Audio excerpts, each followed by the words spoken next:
Muy buenas noches, compañeros. Mi nombre es Luis Rodrigo Ramos, doctorante de educación en la Universidad UTEL.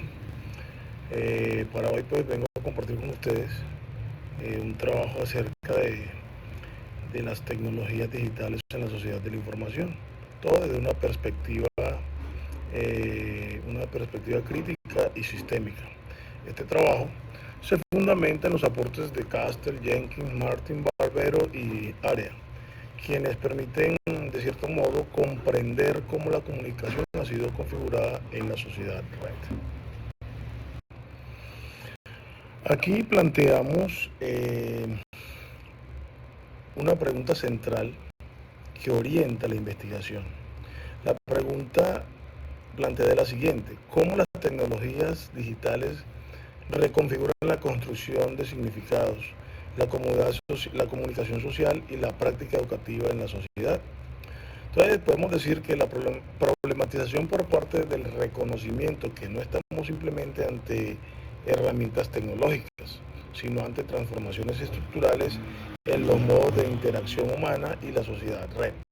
Como lo denomina Castell, quien redefine el poder comunicativo y desplaza los modelos verticales hacia las dinámicas horizontales e interactivas que se dan pues en la sociedad. Aquí en el marco teórico vamos a hablar en relación a cuatro referentes. El primero de ellos es Castell, quien explica la sociedad red y la lógica del poder comunicativo como una fuerza eh, en máximo desarrollo en lo que respecta a la sociedad. Jenkins, quien aporta el concepto de convergencia mediática y el prosumidor, y Martin Barbero, que introduce las mediaciones culturales, y por último Area, quien enfatiza la alfabetización digital crítica.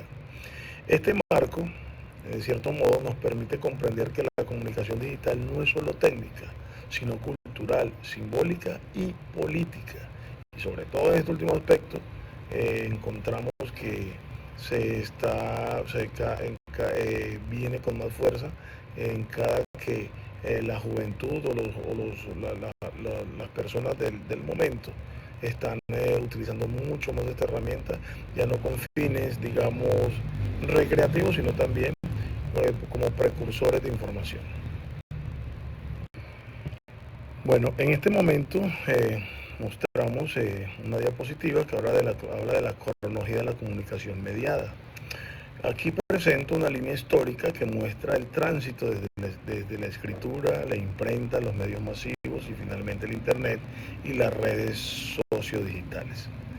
El punto clave en esta situación es el paso de una comunicación lineal y unidireccional a una comunicación interactiva, multimodal y reticular. Ya la comunicación se da en tiempo real, ya la comunicación no tiene, digamos, esa paquidermia donde era muy difícil enterarse inmediatamente de lo que sucedía alrededor del mundo, debido a que ya, digamos que la intercomunicación ha generado demasiada velocidad en cuanto a la adquisición de información, conocimiento y todo lo que se desprende de todo de este nuevo mundo digital. En lo que respecta a las redes sociodigitales e hipermediaciones, decimos que la comunicación actual se caracteriza por la multimodalidad, la convergencia e interactividad y participación.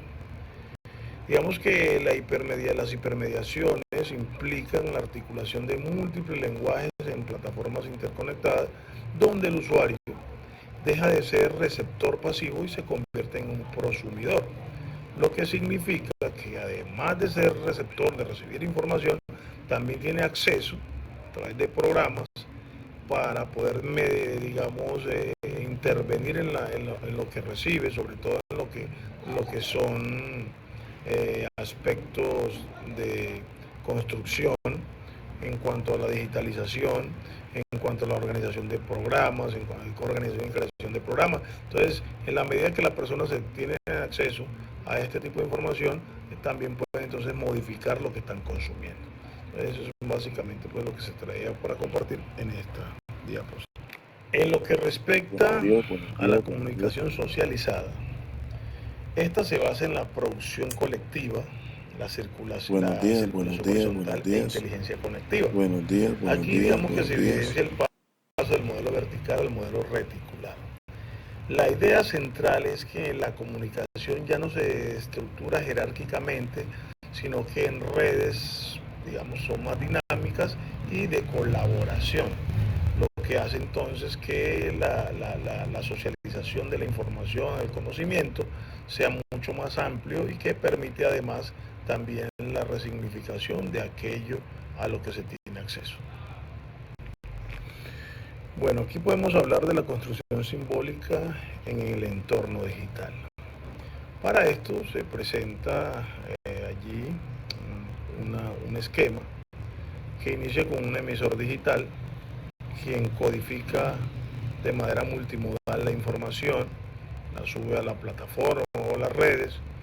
De allí llega un receptor activo que está pendiente, que consume la información, la interpreta de acuerdo al contexto en el que se encuentre, se retroalimenta y tiene la posibilidad de resignificar esa información. A eso lo podemos llamar resignificación colectiva. Este proceso, digamos que evidencia que el significado de la información, de lo que se consume, no es fijo. Se construye y se reconstruye en la interacción permanente de los individuos, en este caso de los emisores digitales. En lo que respecta a la interacción intercultural y globalización, digamos que la globalización digital amplía horizontes, eso es una verdad que no se puede ocultar, horizontes comunicativos, pero también profundiza unas brechas digitales. Digamos que el diálogo intercultural puede fortalecer la comprensión global, pero también genera tensiones culturales y exclusión digital. Hablamos de brechas estructurales y estamos hablando de exclusión digital. ¿Dónde se da eso? Sobre todo en aquellas regiones apartadas donde por cuestiones económicas, falta de inversión gubernamental y todo lo que eso conlleva, entonces no hay, digamos, las herramientas óptimas para que cada persona tenga la posibilidad de tener acceso a la información o utilizar las pantallas de manera coherente y adecuada. Y ahí esa brecha se da mucho entre la ruralidad y la parte urbana. Digamos que en la parte urbana hay mucha más facilidad, la señal, los equipos, mientras que en los sectores rurales este aspecto es mucho más complejo. En cuanto a la alfabetización digital crítica, esta digamos que implica acceso, evaluación, producción ética y pensamiento crítico. Pero no basta con usar la tecnología. Digamos que se requiere un criterio epistémico para transformar información en conocimiento significativo. De ahí donde nos toca a nosotros los docentes.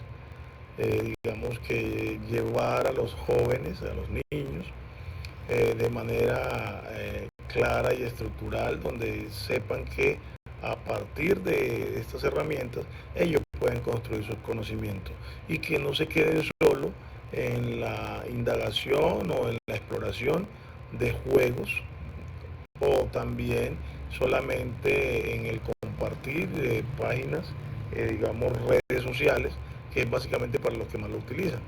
De hecho, los padres estos jóvenes, hablo por los míos que trabajo en el sector rural, digamos que tienen un alfabetismo digital porque ellos realmente no conciben estas pantallas, no las conciben como elementos de producción de conocimiento, sino más bien como una herramienta de ocio. Entonces es ahí donde nosotros tenemos que empezar a trabajar desde las aulas de clase para resignificar, digamos, toda esa cuestión que se viene dando en todos estos lugares.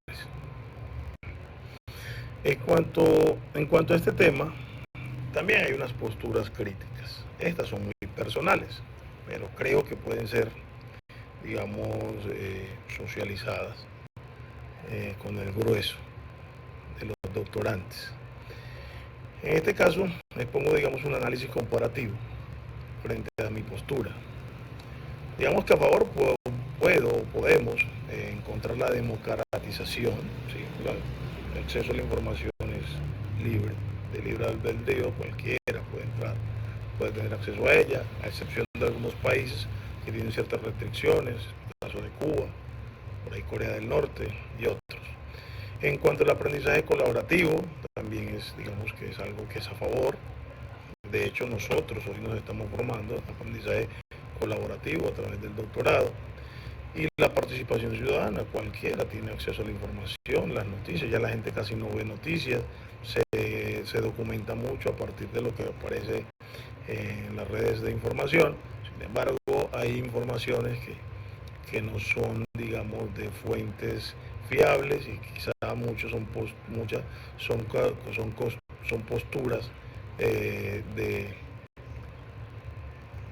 muchas son posturas muy propias e intrínsecas que nada tienen que ver con la objetividad. En contra, vamos a encontrar desinformación, que es lo que les decía ahora. Hay gente que tiene herramientas, tiene acceso a la herramienta masiva, la masificación de la información, y muchas veces porque está en contra de un pensamiento X o Y, sobre todo en lo que respecta a la política de nuestro país, dan la información a como ellos la perciben o de la manera con la que pueden hacerle daño a aquel que no está o no comparte su filosofía. Digamos que hay también hay una superficialidad cognitiva, donde la gente, digamos que no indaga mucho, lo primero que ve es lo primero que consume y no tiene, digamos, esa posibilidad o no tiene las ganas de profundizar un poquito más allá para poder entender de otra manera, el tener un conocimiento más vasto acerca de esa información a la que tuvo acceso. También tenemos la dependencia tecnológica, donde la gente a través del ocio, la inmersión en los juegos, la inmersión en las redes, se vuelven, llamémoslo así, celulares dependientes. Y eso hace que no conciba la vida sin el uso de la herramienta. De hecho, hay gente que vive más en la virtualidad que en la realidad. Por ende, los jóvenes hoy, hay muchos jóvenes que tienen ciertas situaciones, ciertos traumatismos a nivel de la interacción social, porque se les hace muy difícil no estar detrás de una pantalla para comunicarse con una persona, y cuando lo hacen de manera física, face to face, sufren ciertas situaciones, inseguridades y por ende toda una cantidad de situaciones.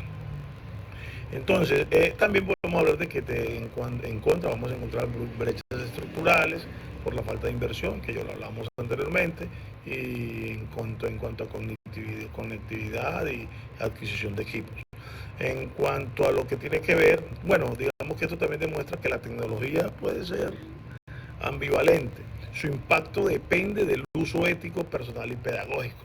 En la medida que el individuo aproveche la información o la digitalización para poder construir conocimiento, eso siempre será un aspecto positivo. Pero si el individuo no toma estas herramientas como elementos que le ayuden a construir su pensamiento, a construir sus ideas, va a haber entonces una situación compleja, porque va a pasar de manera superficial. Hablemos aquí de la incidencia de la informática, la digitalización en el campo educativo. Las tecnologías digitales permiten metodologías activas.